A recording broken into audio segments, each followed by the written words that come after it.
Gros let's play aujourd'hui les amis.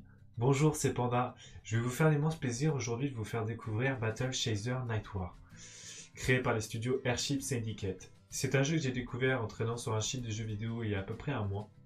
C'est un JRPG, donc c'est un RPG vu de côté en tour par tour. On est plongé dans un monde de fantasy rempli de donjons et de combats. Pour vous en apprendre aussi un petit peu plus sur le jeu, Battle Chaser est un jeu qui est tiré d'un comics des années 90 qui a été très populaire mais qui malheureusement n'a pas eu la chance d'avoir la fin qu'il méritait car il y a eu un sérieux manque d'organisation sur ce comics.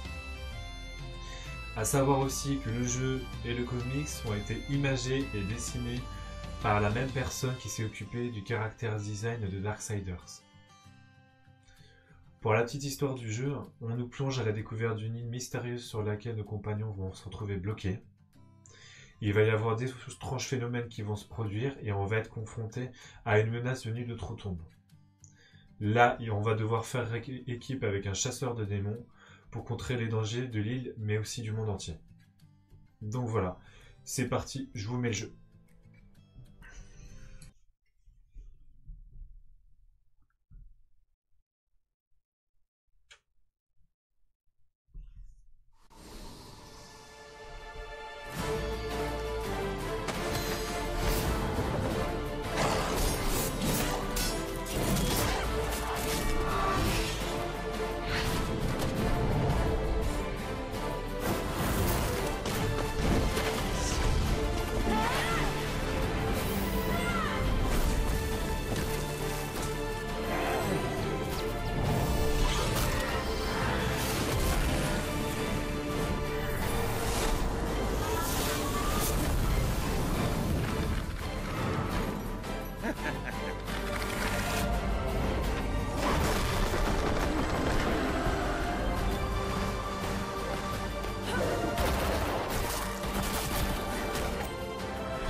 Et bien nous voici sur le jeu Battle Chaser Night War, pardon.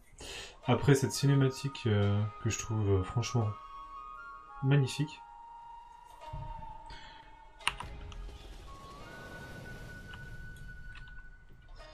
Donc je vais créer une nouvelle partie parce que j'ai déjà commencé à y jouer en stream.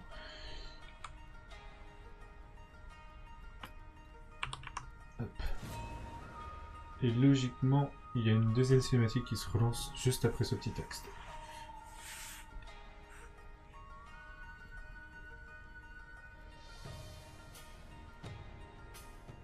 Bien des années se sont écoulées depuis la soudaine disparition du grand guerrier et meneur d'hommes Aramus.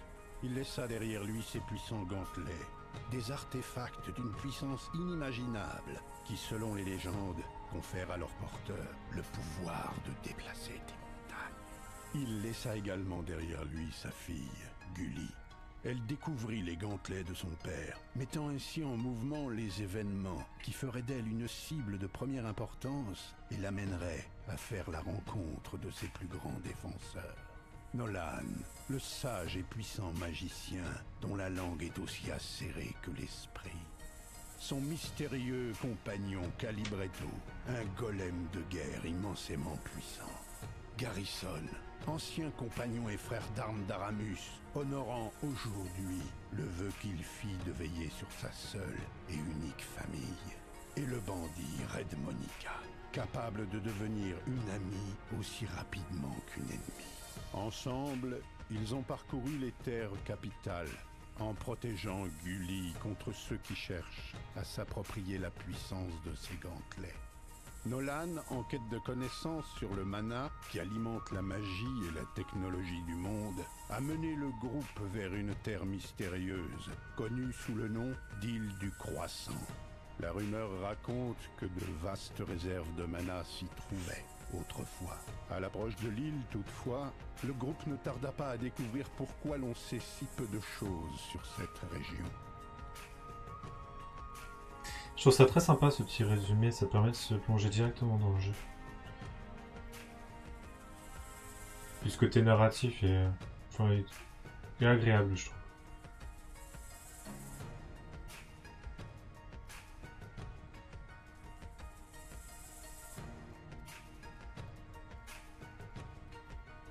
Donc deuxième cinématique.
Donc voilà, après ces deux superbes cinématiques et ce résumé, on est enfin sur le jeu. Je trouve que la cinématique qu'on vient de voir, ils ont apporté une idée assez sympa parce que ça permet de rendre hommage en fait aux comics. Donc voilà. Bon, en tout cas j'ai survécu. Bretto. Garrison. Ne soyez pas là, s'il vous plaît. Donc ce personnage là qu'on contrôle, c'est Gully.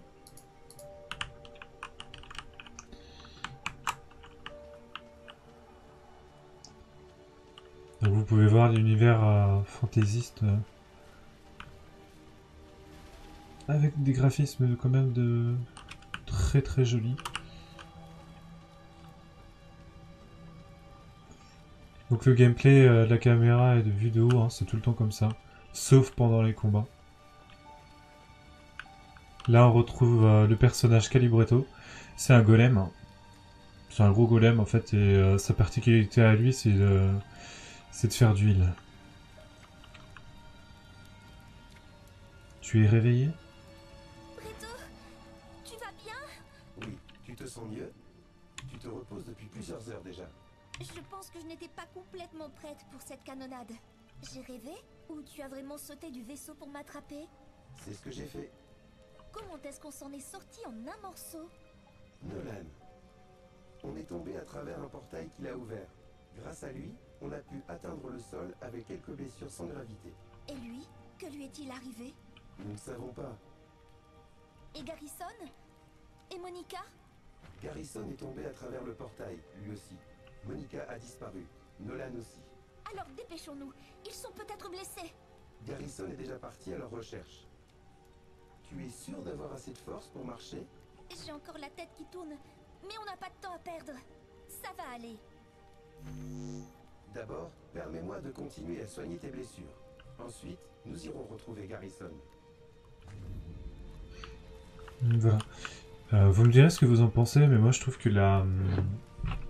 que le doublage en VF est de très bonne qualité. Alors, changer les membres du groupe. X et Z. Chaque membre du groupe possède des compétences de donjon particulières. Vous pouvez échanger les membres actifs du groupe pour utiliser au mieux les compétences de chaque héros pour explorer et interagir avec le monde. Vous pouvez ouvrir votre recueil et consulter la section compétences pour vous informer sur les compétences de donjon de chaque héros. Donc en fait, je lis ça et je vous explique après. La compétence de donjon revitalisation de Calibretto peut soigner votre groupe. Essayez de remplacer un héros par Calibretto puis de soigner votre groupe. Donc en fait, ces compétences de là qui parlent, c'est ces compétences qui se retrouvent là. Et chaque personnage a sa propre compétence. Comme Gully par exemple. Alors je regarde. Hop.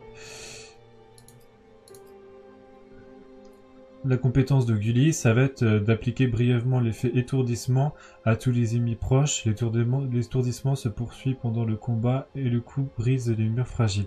Donc en fait, c'est des compétences qui permettent d'être utilisées, enfin c'est les seules compétences d'ailleurs, d'être utilisées sur la map monde en fait.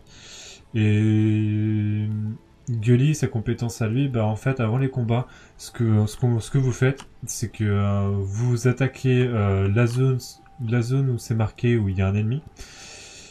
Et du coup ça permet en fait vous faites ça après et ça permet d'étourdir l'ennemi avant de l'attaquer. Et en arrivant sur le combat, il est déjà étourdi, ça vous permet d'avoir un bonus supplémentaire. Ensuite, on a Calibretto. Donc là, c'est en changeant avec la touche X et Z sur PC. Sur console, je sais pas, par contre, je pourrais pas vous le dire. Et là, on place sur le golem. Donc la grosse particularité, l'avantage qu'il y a, en fait, c'est qu'on peut changer de personnage sur la carte, et ça, c'est pas mal. C'est bien quand vous avez un personnage qui est bas à vie. De pouvoir changer, c'est quand même un gros plus, quoi. Donc pour en revenir sur les compétences, la compétence de Calibretto à lui, ça va être de pouvoir soigner en fait les ennemis, les amis pendant le jeu, pendant la map monde. Là j'appuie sur espace et vous allez voir que la vie de Gully va augmenter. Voilà. Voilà un petit peu ce que c'est que les compétences. Donc à savoir aussi que pour le moment on a 2 personnages, mais au total dans le jeu vous pouvez en compter 6.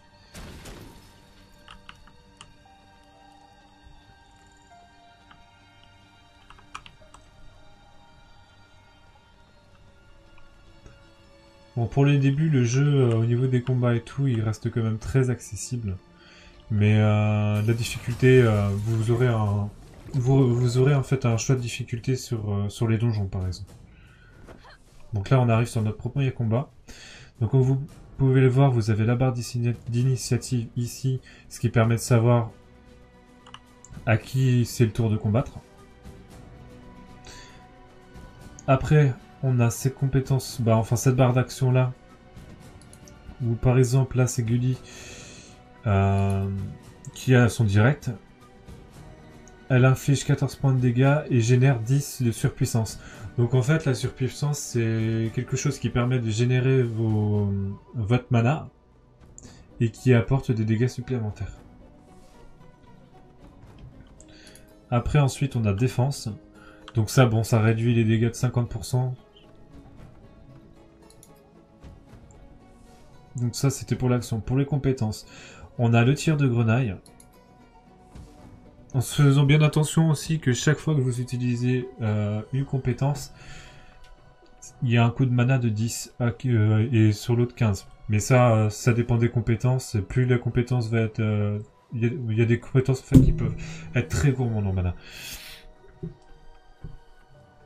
Donc le tir de grenaille nous permet d'infliger 16 dégâts et 8 dégâts à un ennemi proche. Donc ça c'est un sort d'AOE. C'est plus trop pratique si vous avez plusieurs cibles... sur le combat. Et là on a la protection, ce qui permet à Gully d'avoir un bouclier protecteur qui permet de lui absorber 31 dégâts. Vous avez les objets, Bon, ça c'est en combat, donc vous avez les potions mana, les potions de force qui vous permettent de faire plus de dégâts. Et vous avez les potions de vie aussi. Donc voilà. Et puis la fuite. Bon, on va pas cliquer dessus, mais... Donc alors pour notre premier combat, on va... Bon, je vais essayer de vous faire voir toutes les compétences pour que vous puissiez vous donner une idée.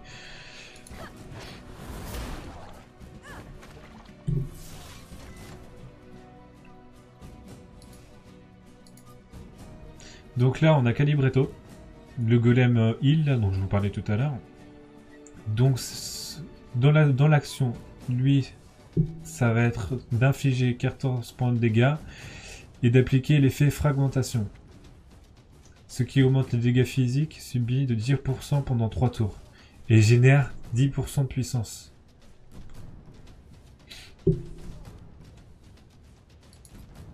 Après, on a la matrice défensive.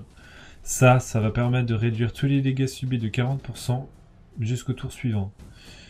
Si une attaque est subie pendant que l'effet est actif, elle génère 5 de puissance.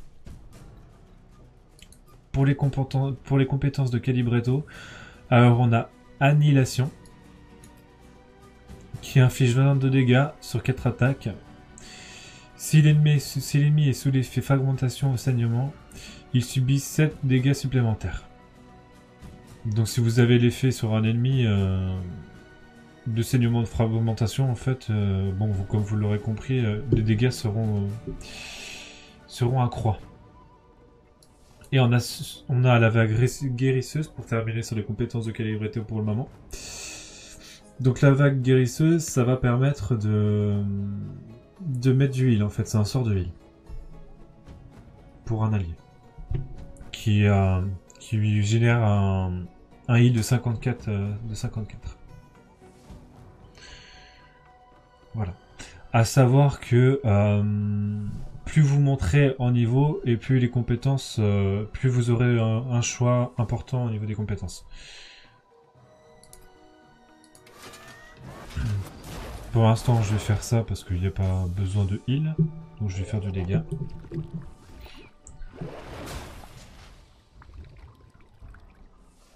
Bon, c'est vrai que le jeu graphiquement est très beau. Bon, par contre, le petit truc qui est un peu dommage, c'est au niveau des personnages. On a l'impression que graphiquement, ils ont pas été, ça n'a pas été travaillé de la même façon en fait.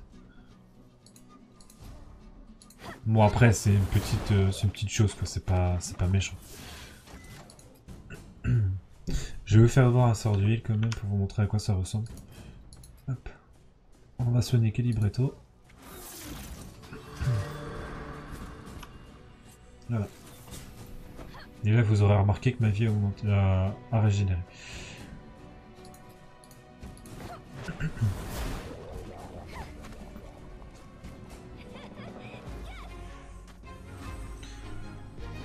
Donc ça a permis ce petit combat de vous en donner un premier aperçu. Donc comme je vous le disais tout à l'heure avant de lancer le jeu, c'est vraiment du JRPG tour par tour, quoi. On le voit bien de toute manière.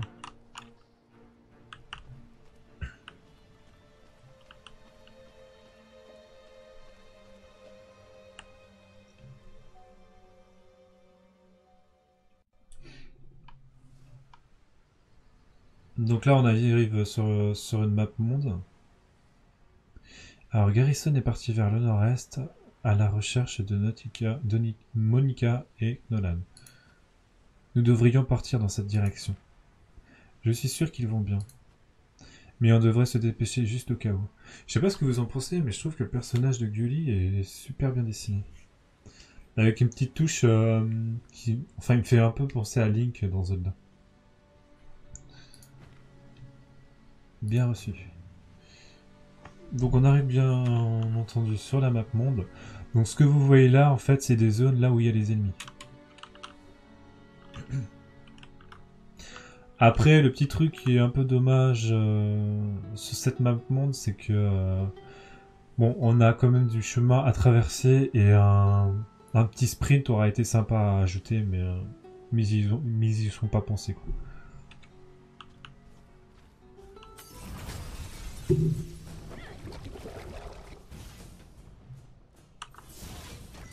Donc on arrive sur notre deuxième combat.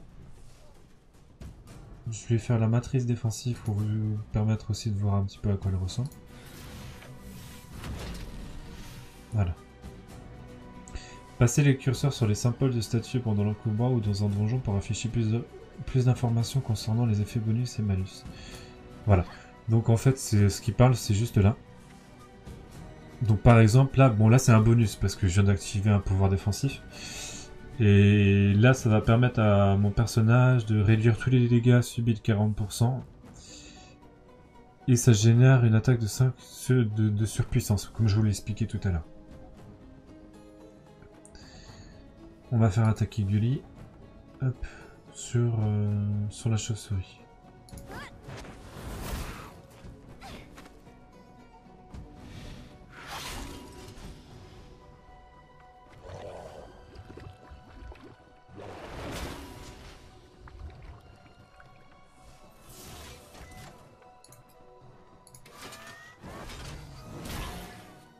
Je vais regarder si j'ai d'autres compétences à vous faire découvrir.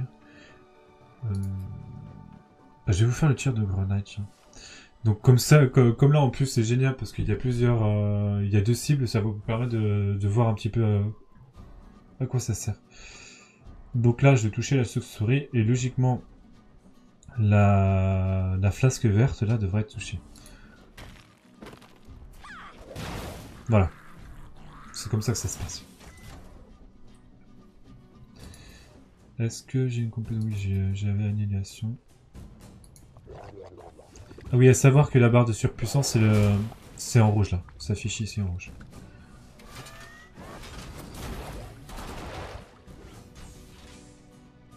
Oui, par contre, il y a une petite chose assez différente des autres jeux et qui est assez rigolote. C'est le temps qui est UI en fait. Gully, la petite personnage, ou le petit personnage, j'ai pas fait attention si c'était un homme ou une femme. Lui, il a la particularité d'être un tank en fait. Ce qui est assez étonnant parce que en général, les tanks, c'est des gros balaises qui font limite deux fois, enfin qui prennent toute la place sur votre écran. Quoi. Et le heal, qui est calibretto, qui est en général, les heals sont tout maigres, quoi, on les voit pas beaucoup. Et c'est vrai que c'est assez atypique, quoi. C'est plutôt rigolo.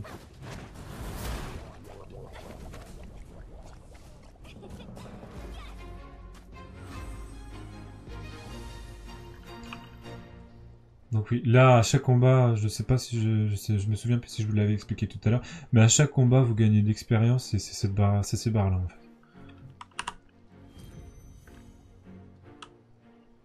Bon et bien sûr, plus vous aurez d'ennemis en combat et plus vous gagnerez d'expérience.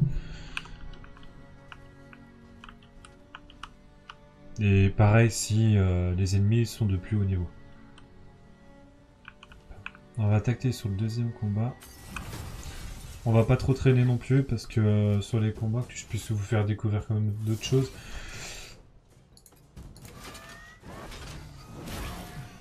J'aurais bien aimé vous montrer un donjon mais là ça va faire trop long malheureusement. Bon, je pense que je referai une deuxième vidéo où je vous montrerai à quoi ressemble un donjon.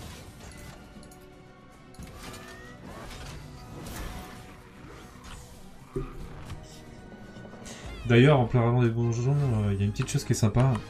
C'est pour déverrouiller des coffres, vous devez répondre à des énigmes. Bon, des énigmes qui sont quand même relativement faciles, donc c'est pas non plus les énigmes où tu passes 3 heures dessus. Mais ça rajoute un petit fun au jeu.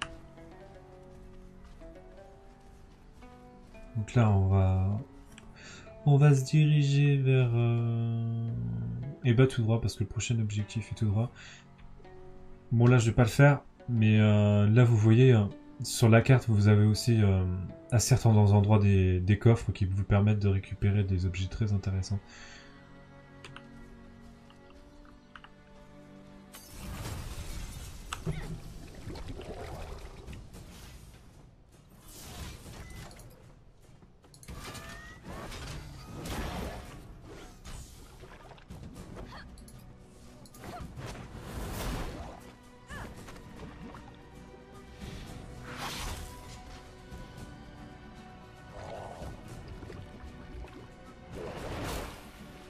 Bon là on va soigner Gully parce qu'elle commence à...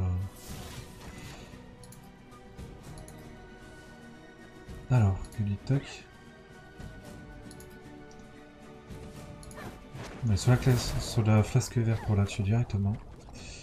Comme ça il restera plus possible, ce sera déjà beaucoup plus facile pour la heal. Ou le heal. Voilà, l'Asie est remontée. Du coup, je vais pouvoir faire du fuel dégâts sur les deux personnages. Et ainsi terminer le combat.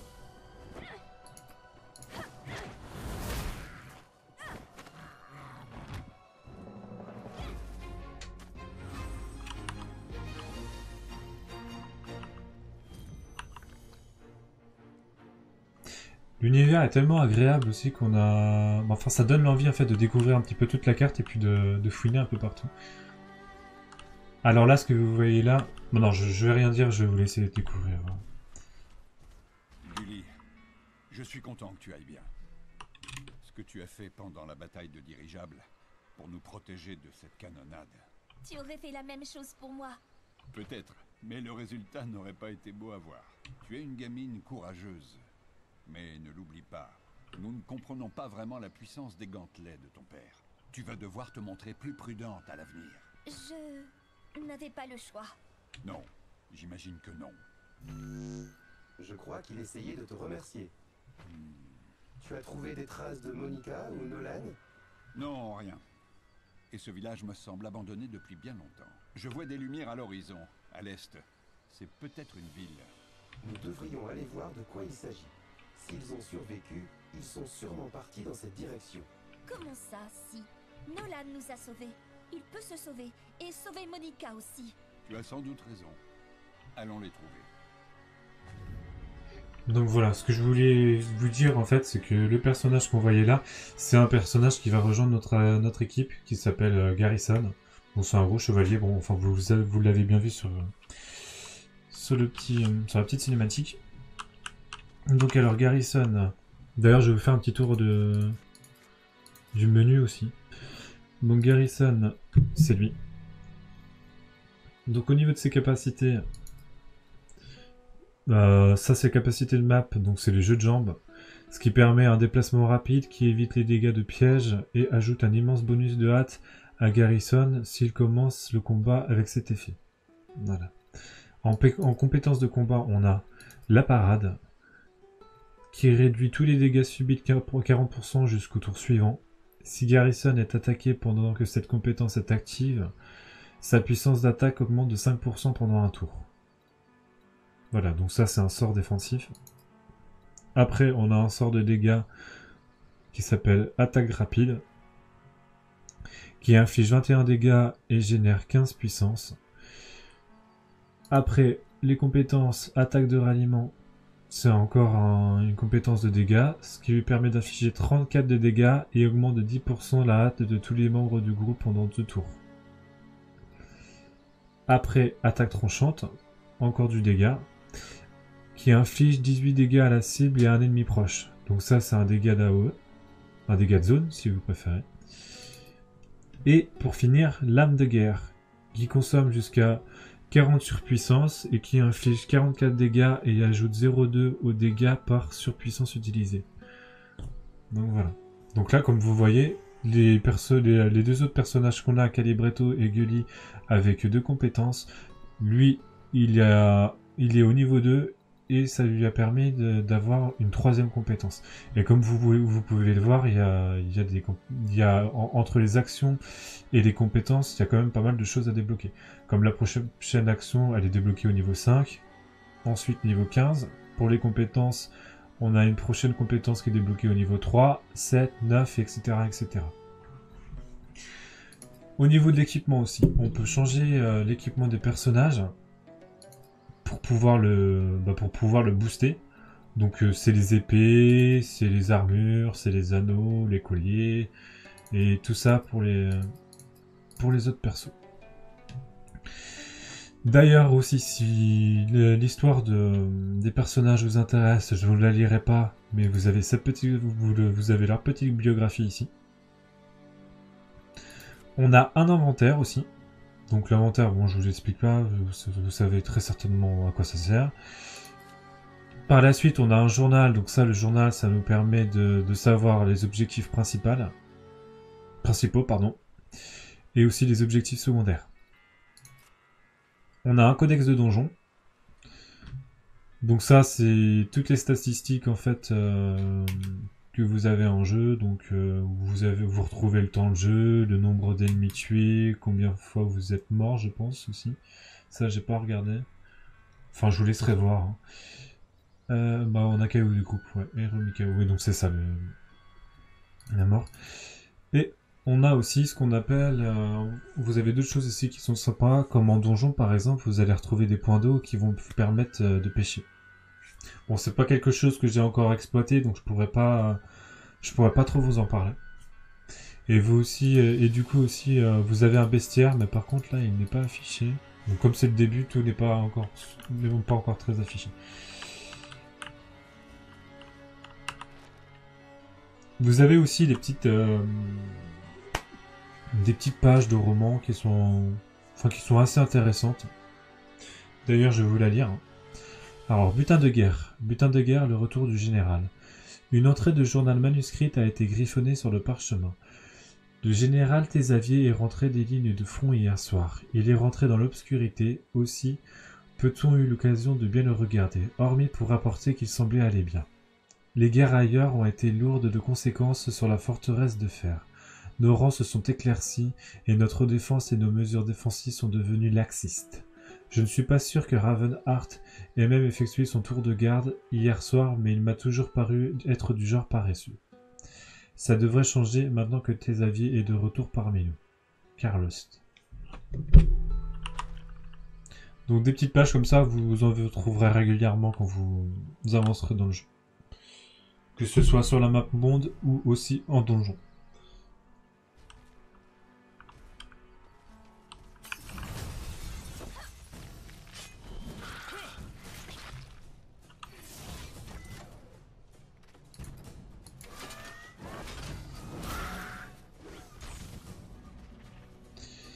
Alors, surpuissance. La surpuissance est affichée en rouge. C'est ce que je vous disais tout à l'heure. Près de votre jauge de mana. La surpuissance est générée lorsque vous utilisez des actions. La surpuissance est consommée à la place du mana et utilisée pour activer des effets bonus affectant certaines compétences. Elle disparaît après un combat, alors assurez-vous de l'utiliser tant que vous pouvez. Donc elle ne reste pas tout le temps, comme ça l'a été expliqué.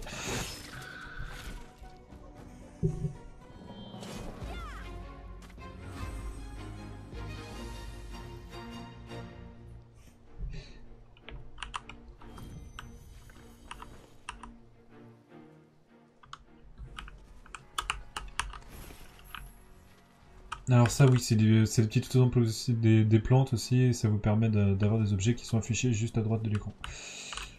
Là c'est pareil, on a un tronc d'arbre.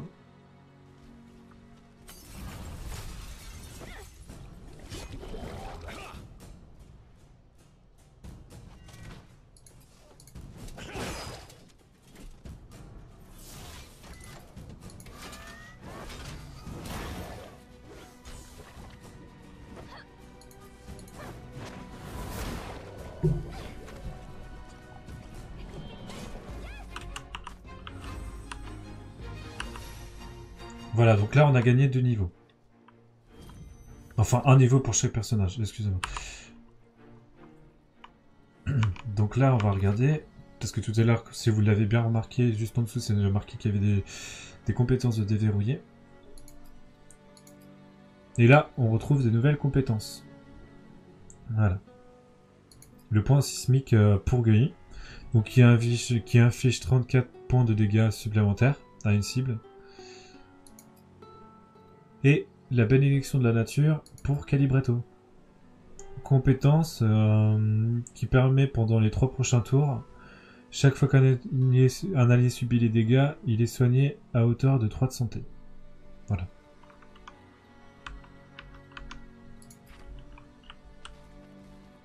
Donc là on arrive dans la première ville. À savoir aussi que dans ces premières villes, vous allez trouver différentes choses en fait. Comme là, juste en face, on a l'auberge, ce qui permet de régénérer les persos.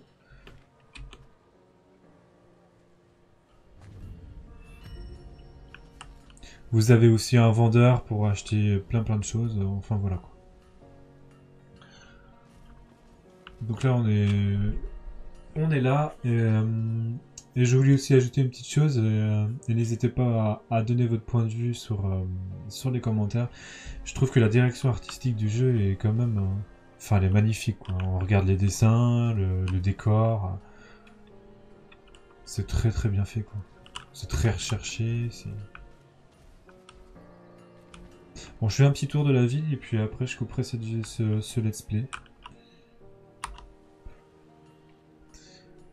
Alors, la porte menant à cette cabane de forme étrange est fermée à clé. De curieux bruits de bricolage retentissent à l'intérieur.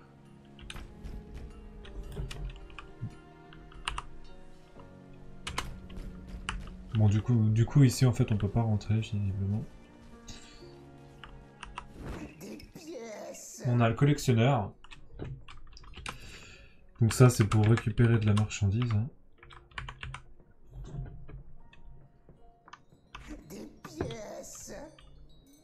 D'ailleurs, j'ai même pas regardé ce qui permet de... C'est puissant canon. Donc ouais, vous avez des armes en fait. Il vous apporte des armes.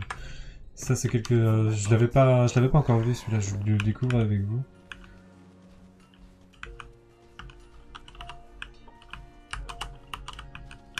Donc après on a ça.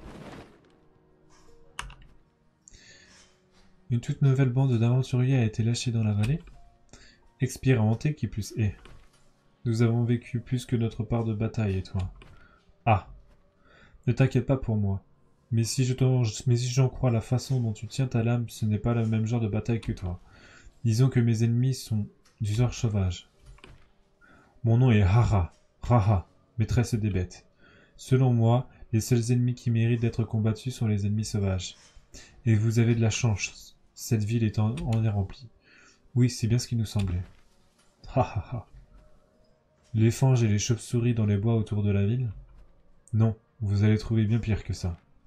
Nous sommes à la recherche d'amis disparus. Nous ne sommes pas des chasseurs de trophées. C'est vrai, beaucoup s'égarent sur cette île. Mission de sauvetage ou pas, vous aurez bien besoin de quelques conseils essentiels pour survivre ici.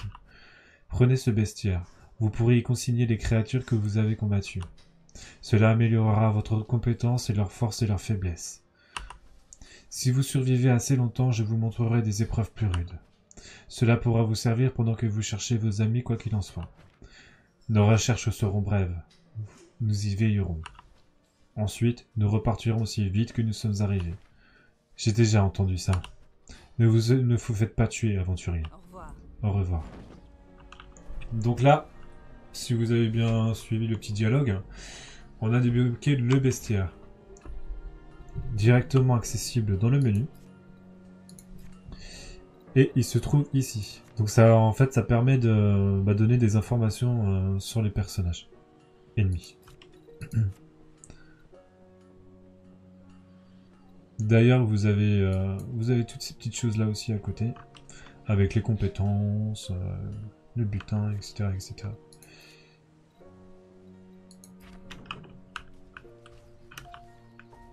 Donc ce point d'exclamation jaune, en fait, ça c'est pour les quêtes principales, pour suivre l'histoire. On va faire un petit tour à l'auberge. Demi-pinte ou chope? Donc là, si vous cliquez sur se reposer, qui a un coût de 12 PO, ça permet, comme je vous le disais tout à l'heure, de régénérer tous vos persos et les mettre en vie complète. Il vend aussi certaines choses,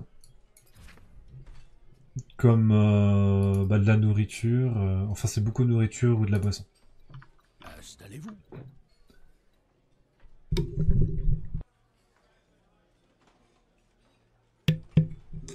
Et vous pouvez aussi vendre vos objets pour gagner plus de PO que vous pouvez voir ici. Une petite fin. Au revoir. Et les PO, logiquement, c'est... Ouais, vous allez dans l'inventaire et vous regardez tout en haut à droite et vous avez aussi le nombre de PO. Voilà. Donc c'est un petit peu le tour de ce let's play sur Battle Chaser. D'ailleurs, le temps est passé très vite. Et je vous ferai du coup certainement une vidéo pour vous présenter un donjon. Donc voilà pour la petite présentation de ce jeu. J'espère qu'il vous a plu en tout cas. Puis n'hésitez pas à lâcher des commentaires si vous souhaitez parler du jeu ou même si vous avez des questions. Je vous répondrai avec plaisir. Tchuss les amis!